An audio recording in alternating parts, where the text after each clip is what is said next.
on to peptic ulcer disease, the damaging factors are HCl and pepsinogen. Protective factor, we have pre-epithelial factors like mucus and HCO3 minus, that is bicarbonate. Epithelial factors like prostaglandins, intercellular tight junctions, and subepithelial factors like blood supply.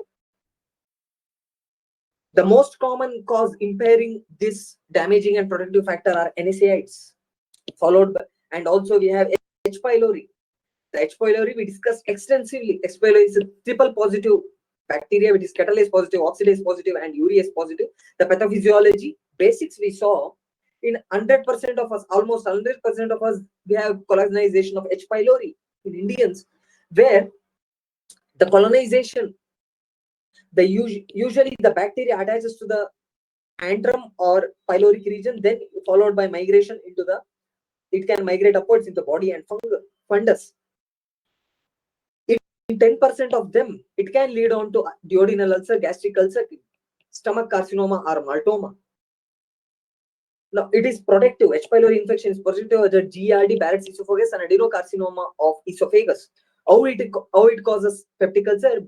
By increasing damaging factor, that is HCl, by impairing pre-epithelial barrier, that is mucin, by protease and phospholipase, by impairing epithelial layer by producing cytotoxin like Vaccaea, Cagia, and increasing pro-inflammatory substances.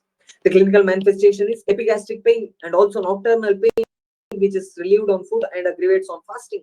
We have management, that's investigations. We perform biopsy, rapid urea test, urease test, and for checking eradication, we can perform urea breath test or stool antigen test. Under treatment, we have OCA or OCM regime, and if the patient doesn't have eradication, we can perform OBTM regime.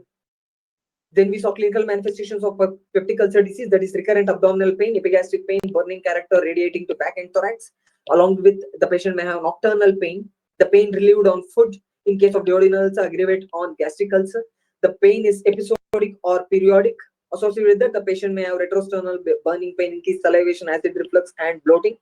The complications, we saw upper GI bleeding, perforation, gastric outlet obstruction, and magic gland transformation. Under investigations, we have tests for H. pylori, that's urease, breath test, stool antigen, and culture.